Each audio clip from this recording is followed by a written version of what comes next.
یہی بادشاہی ہے۔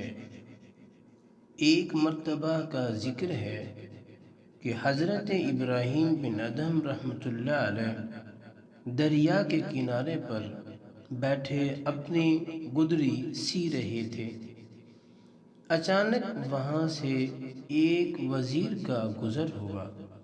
اس نے جو حضرت ابراہیم بن ادہم کو اس حالت میں دیکھا تو بڑی حیرت کا اظہار کیا اور کہنے لگا کہ کس قدر عظیم سلطنت کے مالک ہیں اور فقیری کو اختیار کر رکھا ہے۔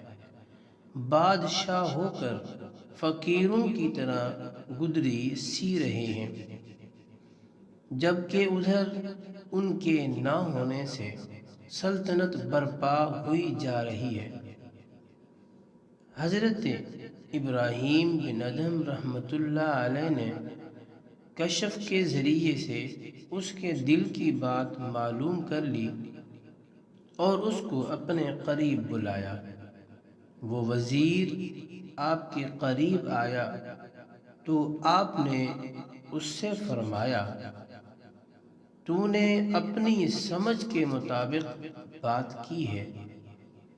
اس کے بعد آپ نے اپنی سوئی دریا میں پھینک دی اور پھر بلند آواز سے پکارا کہ میری سوئی مجھے دو۔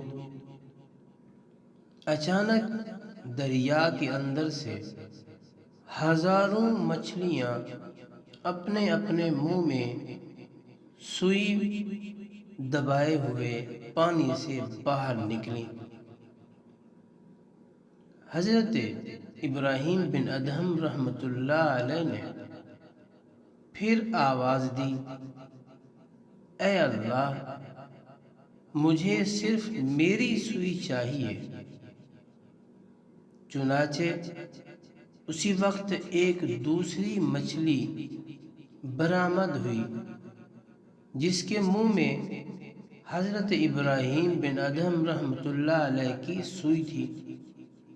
آپ نے سوئی اس مچھلی سے لے لی۔ اس کے بعد آپ نے اس وزیر کی طرف توجہ کرتے ہوئے فرمایا کہ یہ بادشاہی اچھی ہے یا وہ حقیر سلطنت کی بادشاہی؟ پھر خود ہی فرمایا، یقیناً یہ بادشاہی حقیقی بادشاہی ہے اور سب سے اچھی ہے۔ یہ سن کر اور دیکھ کر وزیر نے معذرت کی اور اپنی راہ پر چل دیا۔